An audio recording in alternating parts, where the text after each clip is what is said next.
Hey, Makeda, I want to say thank you so much for joining me on BGH Podcast today. Thank you for asking. I appreciate it very much. Not a problem.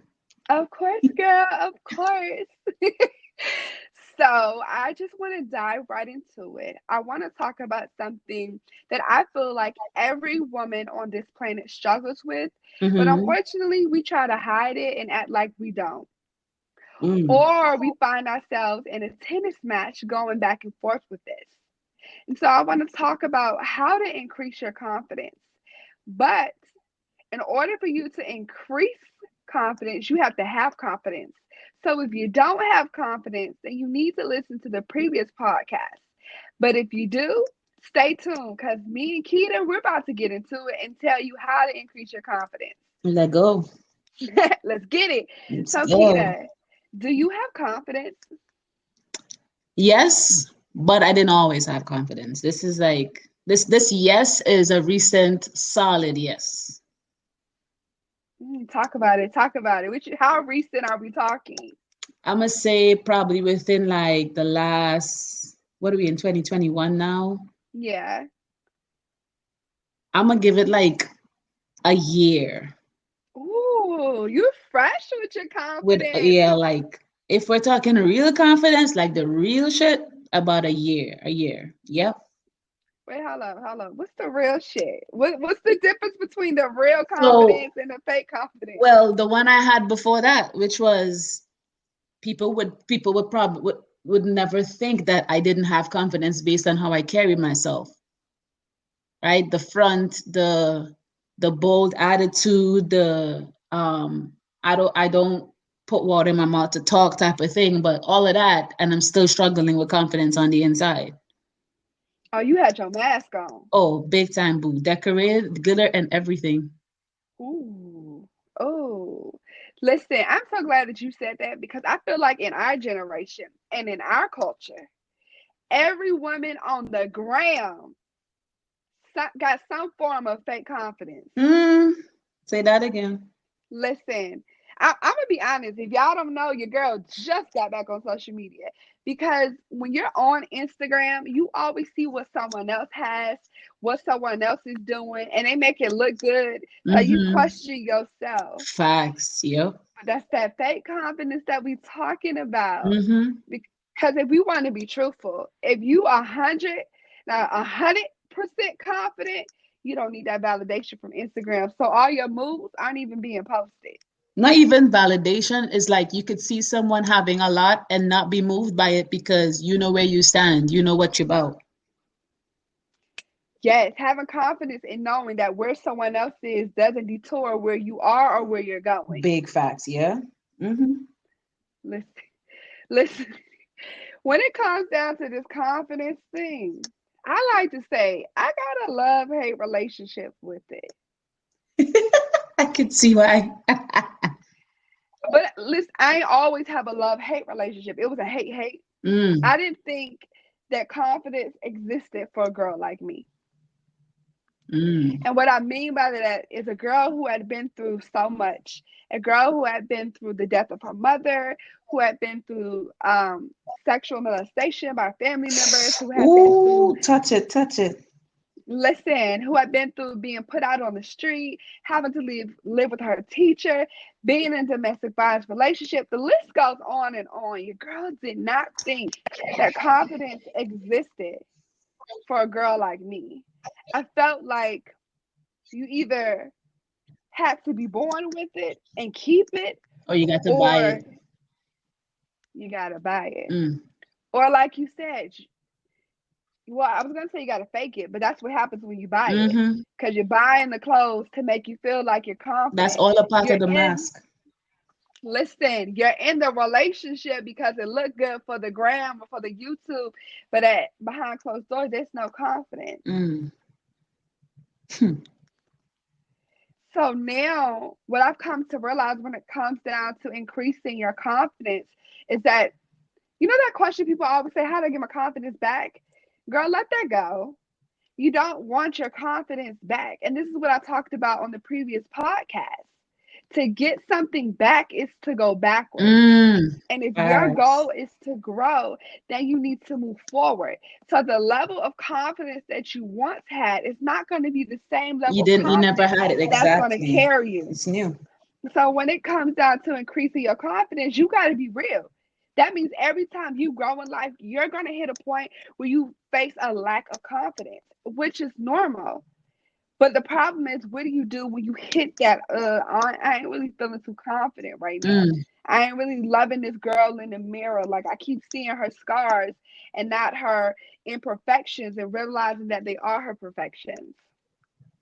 I think that part right there is one of the most challenging parts of gaining confidence is accepting the scars and like the different things, the different challenges you had throughout your life.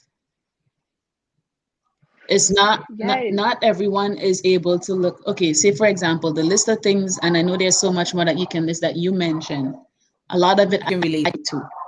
And I know for a fact it definitely played on myself, my self-confidence growing up as a child.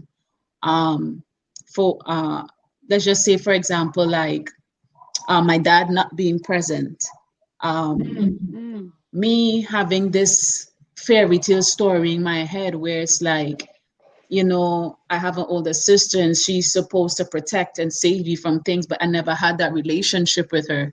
Like the people that have the titles that are supposed to be or supposed to treat you the best, but didn't, I should say, that definitely played a part in my own confidence. I always felt like I had to prove myself in every circle I entered Yes.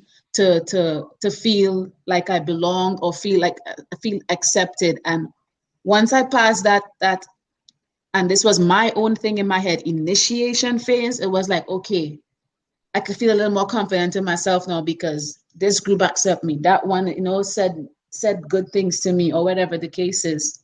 And things like being sexually molested, I can relate to that on Mm. so many different levels. That in itself made me feel like, okay, maybe I'm not like everybody else whose lives seem like they have it well put together and they don't have to deal with these kind of things. So now I have to go out and fight to, I guess, see I have peace, seem like I have confidence, and everyone else will eventually I don't. So when you come back to having confidence or getting confidence, if you can't look back at your past, and it's one of those things where you just like it done happen already. There's nothing you can do. There's things you can do, but there's nothing you can do to make it disappear. Become one with it. It already happened. The longer you take, the longer you take to look at it like this is a scar. I'm imperfect. Nobody cares about me. I don't have as much value. Like you'll never get to the point where you have your own confidence. You'll always be seeking confidence and validation from outside sources, from other people, from things. So I think it has to start with accepting, hey, I have a lot of scars. I have a lot of broken pieces. And so what? That's the thing that I want to talk about. I feel like as we grow through life and we face so many adversity and experiences, it takes away the little confidence that we may build. It's like we're born into this world. We don't even know what confidence is. The only thing we know that we're existing and we're just being us. But when we start to love us, things happen, like you said, child molestation, heartbreak, abandonment, addiction, that chips and chips and chips away at our confidence. So, what do we do when we build confidence and then we find ourselves right back in the situation and it's tearing our confidence again? I'm going to tell you the secret to that. If you find yourself back in a situation and it's tearing your confidence again, that means you never had the confidence to begin with. Because if you had the confidence, you wouldn't have been back in the same situation. And you can't tell me it's not the same situation. It just got a different name for it. So I feel like in order for you to actually make a difference and make a dent in your confidence so you don't repeat the same cycles, it's kind of what you said earlier. You have to take a roll down memory lane and heal those broken pieces. Because your confidence today Your lack of confidence today, I can almost guarantee you, honey, I'll bet everything to tell you it did not stem from what happened yesterday. It did not stem from what happened last year. It stemmed from what happened to that broken little girl that's inside of you. The thing is, everything that keeps happening, you keep associating it with, oh, this happened, now I don't have no confidence. I didn't get this job, I knew I wasn't good enough. Oh, I didn't lose this weight, then I don't look good. Oh, I don't look like that person on Instagram, or I don't have what that person has, then I'm not confident. Not realizing that if you actually did the work to break down your broken little girl, then you will see where your lack of confidence stem from. And when you take things out at the root, you're going to see a big difference. So my question for you is, did you ever have to go back to your roots and heal your broken little girl? I didn't have a choice. Honestly, dear, listen. I've been doing the front mask on confidence. I got my shit together for so long that it got to a point where even if I wanted to continue, I couldn't. I was tired. I got tired of pretending like I was okay. I got tired of feeling the need to be validated by other people and the people that are around me. I got emotionally and mentally tired. Yes. So after being so tired and realizing, okay, now mind you, at the time I didn't know what the answers were, what the solution was. I just know like the path that I've been on from childhood to now, the sweeping all the bullshit under the rug and pretending like my shit don't stink, I'm okay. That path came to a halt. Like I couldn't contain it no more. Yes. And that's when it hit me that I had, in order to make anything change, in order for me to feel better about myself or even have confidence or not look at situations under the same lens as the little broken girl that I've always been, I had to revisit that past. And not just go back and, play all the memories in my head and all the scenes. It was more of, I had to become one with the fact that, hey, shit happened. It happened to me. I am scarred as fuck. I'm not one of those people that was, what's the word? Pampered or babied or no. That's not the word. The word is protected. Like from certain things, like I had to experience being child molested. I had to experience feeling neglect from my dad. I had to experience feeling neglect from my sister, and all of those things contributed to me reaching out in all the wrong places for confidence, for validation, to feel worthy. And when it didn't, when you put in the extra work to I guess be accepted by others, the initiation phase, and you don't get the results you want, it takes you right back to that broken little girl. But for some reason, for more than half my life, no matter how many times I came back to that broken little girl, I got up and I went back into the same fake funk again. Yes. With the most amount of strength. I'm looking now today, I'm looking back like, if I had take all that strength I had to put on the front, to put on the mask, and decorate it with glitter and a smile, and actually made the effort to tackle the things that are from my childhood and address it head on and not pretend like it didn't happen and pretend like I have this perfect vision of me in my head when I know my shit stink. Imagine where things could have been now. Not saying that I'm not grateful for where I am now, because I'm hella freaking grateful. Because I could still, truth be told, I could still be faking the funk. I could have been. But see, listen, you said some things that really stuck out to me. One, you said it happened to you. Let's be clear. It did not happen to you. It happened for you. And as long as you look at it through the lens of it happened to you, then you're being a victim. And victimhood don't work for nobody. So you have to change your perspective. You have to redefine it. Second, you said you got scars. But I think what we don't realize, even scars has a major role. Break it down, baby. The Lion King, what was his name? Scar. But he had a major role. Every scar that you've experienced always has a major role in your life. You just dictate what role it's going to play. Facts. And then you 100% said, correctly. you had to pretend like the fake confidence.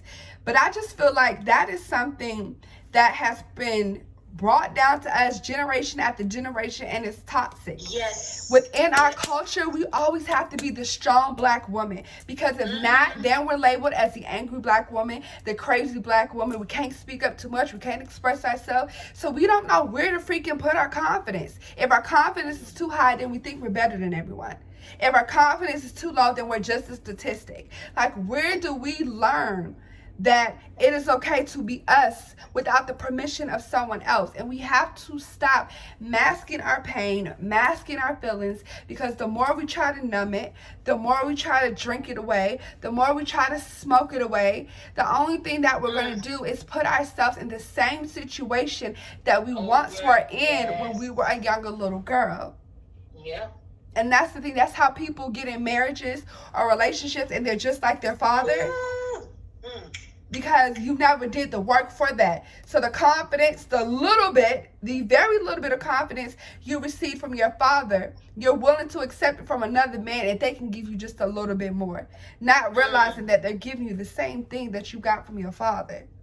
Facts. Something my mother told me, and this would be pertaining to a relationship that I was in. She said, for one, you're already broken as it is. And in a sense where, like, I've had some challenging experiences. Two, it's us women, it's our nature to be nurturing. But what we do, especially when it comes to like relationships, is you attach yourself to someone that's more broken than you, so you don't have to address or face head on your own brokenness. Yes. You focus on trying to fix everybody else. Mm-hmm. Or you attach yourself to someone who's more broken, so you can feel validated for fixing them. More whole in some sense, because okay, that person's worse off than me, so maybe I don't have it as bad. But no matter how broken you put yourself, circles you put yourself in, if you don't address your own brokenness head on, you will always come back to that. To square one. You will always come back. And I say that from experience, time and time again. You come back to square one. I feel like as women, too many times we put our confidence in fixing other people. Oh, we want people to change, or we're going to be the one to change them. And when they do, we get confident. That's how women get offended when they say, I was there for you for day one and you didn't want to have nothing. And now that you with another woman, you left me, you forgot about me. You're upset because you felt like that if you fixed them, it would fix you. You can't. That's that validation shit right there. Yes. You can't fix someone else thinking it's going to fix your problems. No, it's not, man. It ain't. Can we talk about how people associate with confidence based off their accomplishments? People associate confidence based off their accolades, based off their appearance, their physical appearance. And I'm going to be honest with you. People love to say, it's about the inside, which is true. But don't get it twisted, honey, because if my hair don't look good, you won't see me. Your outer appearance does play a part of your confidence. So we don't have to fake it like, oh, you shouldn't say that. The problem becomes when your outer appearance is more important than your inner appearance, which is what we talked about on Gorilla Glue Girl, because Shawty didn't have no confidence, because you should have confidence not to put Gorilla Glue on your hair knowing that you look good as you are, with or without your edges being laid. Thank you. Girl, listen. What did you do to actually increase your confidence? Like, what was it for you? It was like, okay, I need to start doing this. I need to try this. Like, what was it? One of my first steps was making an honest effort to heal from my past. The things that I have endured growing up as a kid, as far as, being molested by multiple people, most of them were family members or family friends, so to speak, feeling neglected because my dad chose to travel and not be a present father, a lot of the things that I experienced played a major role in the confidence I had in myself. So I wasn't even focused on building my confidence. I was more focused on healing from the childhood challenges that I experienced. That in itself unraveled into me gaining more confidence. And it's so crazy because looking back, it never once crossed my mind that the two was connected. Ooh. Like to me, well, not now, but back then, confidence was like how you look. You know, how you got the latest style, your face, what you're wearing, and stuff like that. And it never occurred to me till like years into my adulthood that confidence ain't got shit to do with how the outside is. Yes, it plays a part. Yes, it's supposed to. You should be confident, bare naked, with no makeup on, nothing. And then when you put your makeup on to step out, it's just like that extra oomph. Yes. It's not the cake. It's the icing. Not even the icing. It's the cherry. The last little drop. Everything else, the cake, the base, that's all you. Yeah, so I think one thing that is important for women to understand is that you said you didn't work on building your confidence, you worked on healing. Mm-hmm. If you're not healed, you don't have confidence. And the number one thing when it comes to healing, you do it for yourself. You don't do it for validation. You don't do it for that person to apologize. You don't do it for that person to understand it from your perspective. Because as long as you hold on to that, you know, okay, I'm going to forgive, I'm going to let go, I'm going to heal, as long as they listen to me, as long as they apologize, as long as they get my perspective, you will never do the healing. Because you're still coming from a place of brokenness. When you start to heal, it comes out of a place of, like you said, I'm tired. I can't keep faking the funk. I can't do it anymore. If I go any longer pretending to be something that I'm not, I'm going to die. And I don't mean like leave this earth die. I mean you're going to die and your body will still be here. Yeah. It's like you auditioning for The Walking Dead for free. Where they do that at? Shit. That is so true. Listen, I wish women, this is why I coach. This is why I love coaching, because I meet so many women, but I don't like to call them women. I like to call them my girls. Because they introduce themselves as Brianna or Kiana, whatever they are. But I don't see that woman in front of me. I see that little girl.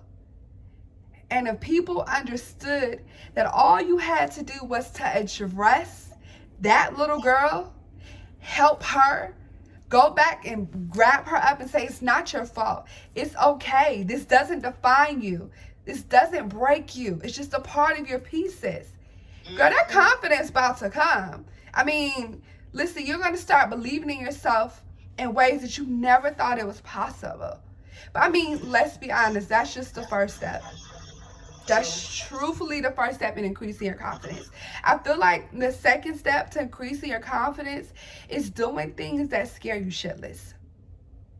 And I don't mean like, oh, I want to start a business, but I'm scared. No, that's cute. We're not doing the cute stuff. We're going to do the stuff that comes with the ugliness, and we really got to get into it. Things like, oh, I never want to bungee jump. That's not a desire of mine. Why not? Oh, I don't like heights. Okay, we'll go do it.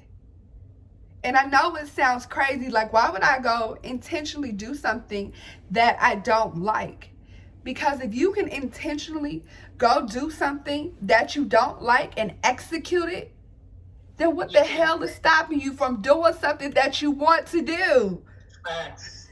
Big facts, yeah. And that lets you know that you're the problem. Because if you can do something that you're afraid of, and then it comes down to do something that you want to do and you can't do, it's you. And I think what people don't want to accept when it comes down to confidence is that they're the problem. They think that everything that has happened to them is the problem. The way they've been treated, the job that skipped them by, the weight they can't get off, the lack of having the ability to have kids, or them being single. They think everything around them is the reason why they don't have confidence. But they don't realize that everything that they accept is the reason why they don't have confidence. So what did you stop accepting from people and from yourself to increase your confidence? When did I stop accepting? What did you stop accepting? What was it that you said, I would no longer accept this from other people or from myself? I stopped accepting half-ass relationships, Ooh. and when I say relationships, I mean on a general aspect. Friendship, relationship, like significant other, family relationship. I stopped accepting those half-ass ones. Period.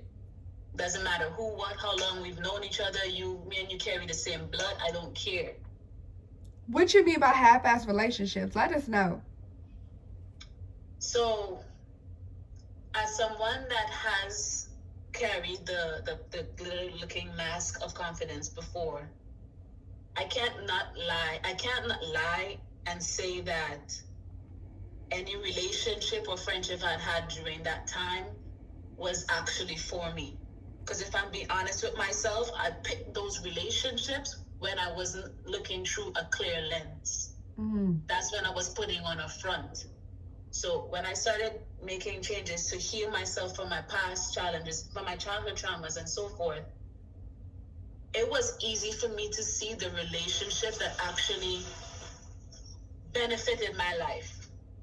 Or not just benefit in a sense where I'm getting something, it's more like add value, and it's like, all right, I'll put it this way.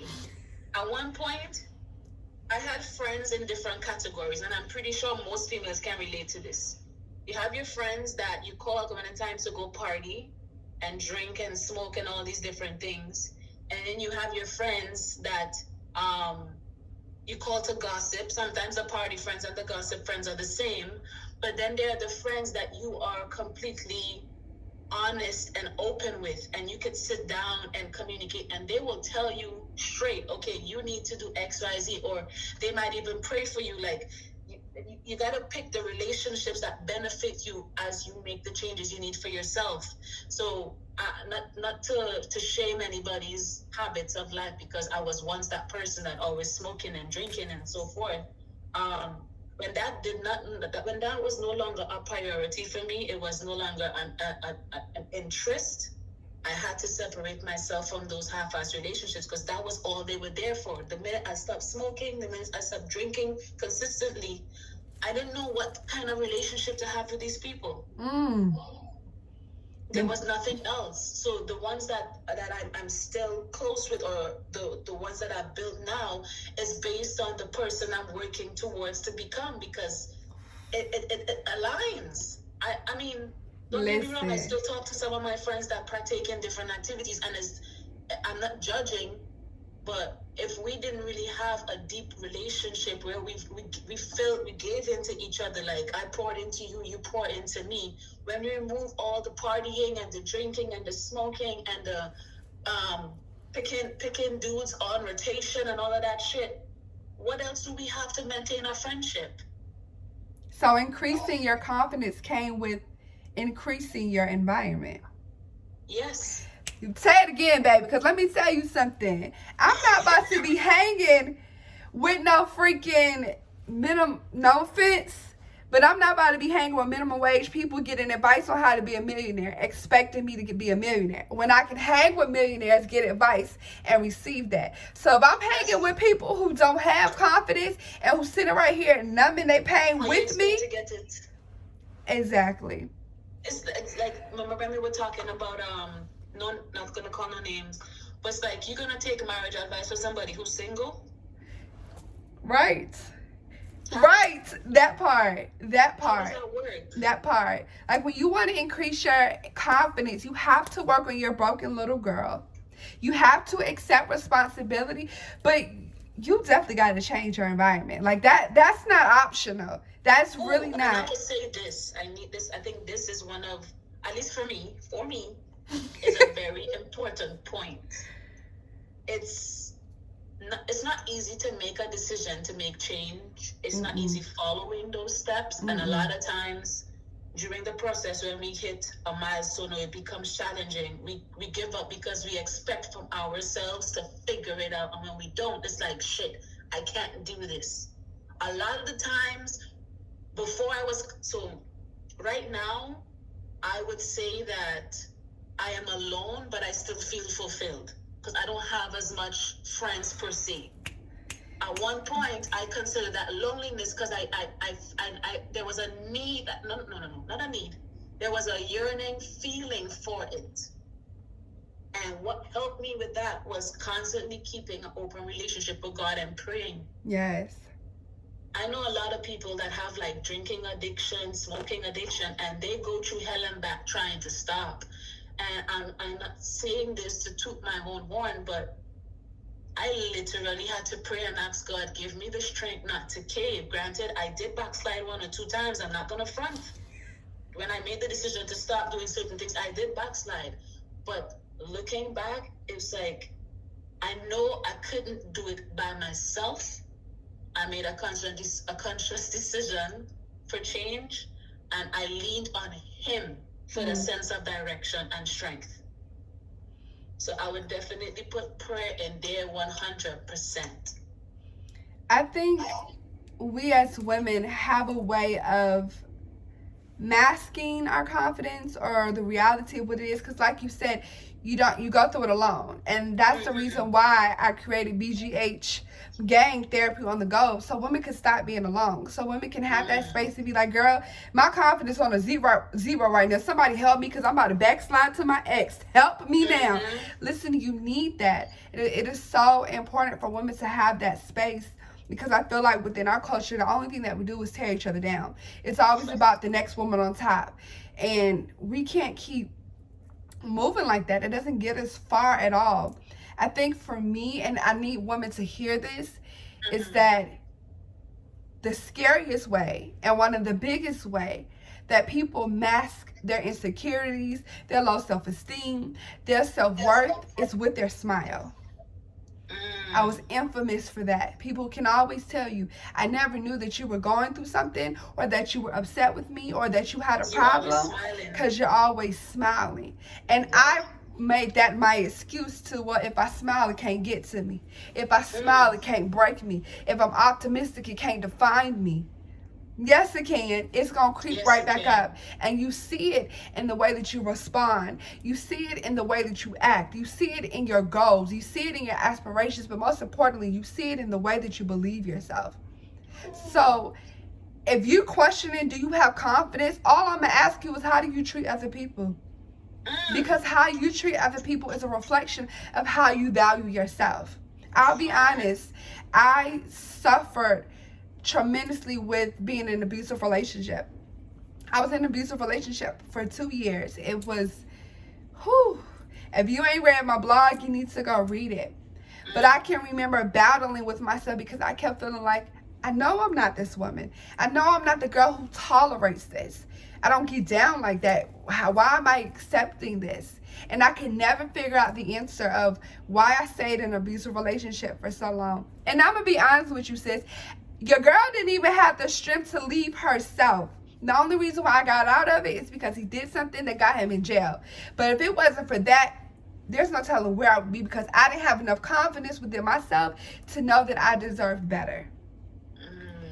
And I started realizing that the only reason why I accepted his physical abuse is because I had been mentally abusing myself for years. And when you want to increase your confidence, you have to set boundaries. But you can't go around expecting boundaries to be set with you and other people and other relationships you have until you set boundaries within yourself. So when I began to start respecting myself and stop mentally abusing myself, I'd be damned if you even gonna raise a voice at me. So you have to get to that point when you have boundaries within yourself, when you have respect for yourself, and when you learn to love yourself. Because when you're able to do that, you don't have to go around saying, you gonna respect me, or I'm gonna cut you off, or you gonna get left, or I'm not the one to play with. You don't have to say it, because your presence will speak for you. Yeah, exactly. You won't even, you'll just do what you need to do for yourself, period. Let your energy walk in the room for you. Let your confidence walk in the room for you. I don't want to hear you and you speaking and you don't even have confidence, because usually you tend to be the one, the center of attention, the one speaking all the time, because that's your way of masking it. Jeez, that same nurturing demeanor that we have, stop giving it to other people and focus on you. Yes. Nurture yourself. Yes. Well, Makeda, I want to thank you so much for joining me on today's podcast. All my ladies. You know it's nothing. Come on. Okay. Of course. All my ladies that are listening, please know that confidence always starts from your inner little girl. If she's broken, let's fix her. You can join BGH Game Therapy on the go, which you can find that information in the link below. You can also join our Triple R techniques, which allows you to bridge the gap of who you are and the woman you want to become by redefining, reviving, and releasing. Remember, increasing your confidence starts with healing your inner little girl, accepting responsibility, changing your environment, and it damn sure start with working with your favorite life coach, being Indira and founder of Brown Girls Heal. Thank you so much for tuning in to today's podcast.